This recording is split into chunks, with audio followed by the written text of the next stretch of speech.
Kamusta mga kapadyak? Nandito ako ngayon sa San Roque, Zamboanga City at aakyat ako ng Barangay Dulyan. Lumang ruta ito kaya hindi ako dadaan sa diversion road. Kapag nakita nyo na yung hardware na yan, start na ng Strava segment kaya pedal pressure na all the way. At masakit ito guys. Sa right side ko yung bagong gawang diversion road. Hindi ako dumaan dyan sa dahilan na wala dyan yung Strava segment ko. Kaya sunod pa rin ako sa lumang ruta ko to Barangay Dulyan. Ruta ito nung hindi pa nagagawa itong bagong kalsada nito. And yup, dito pa lang kitang-kita na hirap na ako. By the way, kanina pa nagumpisa yung pahon guys at survival mode na ako dito. Sa junction na to, right turn tayo paakyat ng Dulyan. Ang ganda ng weather today, no? Time check, it's 4 p.m. at di na ganun kasakit yung init ng araw. Speed ko is only 7 kph at heart rate is 165 bpm. At yep, pahon na ito at ang tumbok natin ngayon is yung next barangay which is Tumanday. At ito na nga tayo sa Barangay Tumanday. Pag nakita niyo yung humps na yan, plus yung road sign na yan, nasa Tumanday ka na. Recovery area ito kasi patag dito. Sabay may dalawang tindahan dito na sakto if need yung mag-refuel at magpahinga. Bago tumuloy to the next barangay which is Kapisan. And recover well guys dahil masakit yung susunod na akyatan.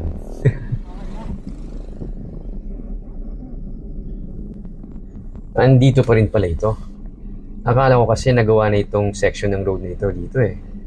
Pamatay momentum kasi itong roadworks dito. Take note, survival mode na ako kanina pa. Even before the Tumanday climb. At dito, from a comfortable speed ng 7 kph, biglang babagsak yung speed mo to 4 or 5 kph.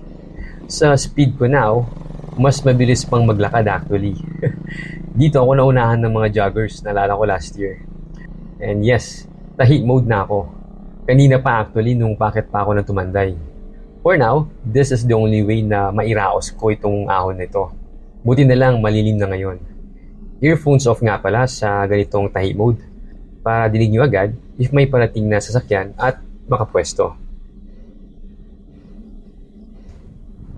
Alright, finally palusong na at nakarecover na ng kaunti. Again, pansinin nyo yung hump plus yung street sign na yan. Ibig sabihin, Barangay Kapisan na tayo.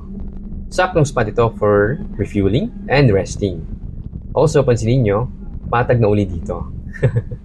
Between Kapisan at Dulyan, may lakad session ako sa araw nito. Take ko na rin at makarecover ng wagas. As you can see, ginagawa yung kalsada sa section nito. Sa sobrang pagod ko ngayon plus yung cleats pedal ko, naglakad na lang ako para siguradong hindi ako sasemplang dito. Nakakadala talaga matumba ng dahil sa cleats. Yung takot is real. Panalo ito kapag natapos na. Another fast section ito, pambawi ng oras sa Strava Dulyan segment. Pero matatagalan nga lang siguro bago ito matapos. So FYI, 4 wheels and up, di pa makakadaan dito for now. Strictly 2 wheels and below lang ang pwedeng dumaan dito. Mga motor at bisikleta at syempre yung mga naglalakad. Alright, tuloy na tayo guys at malapit na lang yung Dulyan. 5 minutes na lang at nasa destination na tayo. Pag nakita nyo na yung billboard ng KCC, pwede na mag-celebrate. One last ahon na lang at Dulyan Strava segment end na tayo. One for the road. Itong ahon section ito and kitang-kita pa rin na masakit pa rin ito sa akin. Kahit na yun na nga, huling ahon na to no? Para sa Dulyan na climb na to. So ayan, sa right side ko yung Dulyan Elementary School. Usually, dyan maganda magpa-picture para ma-share niyo yung Dulyan ride nyo. Pero ako for now, pagod na ako. Zero energy na para magpa-picture guys. Katabi naman ng school yung covered basketball court nila. Maswerte mga taga-Dulyan dahil maganda yung covered court nila dito. At sa wakas, Dulyan Strava segment end na ako. Tapos na guys. Gapang talaga ako sa session nito. At ang Strava segment time ko is 1 hour, 8 minutes and 33 seconds. For this Dulyan Strava segment this February of 2025. Mabagal ito guys.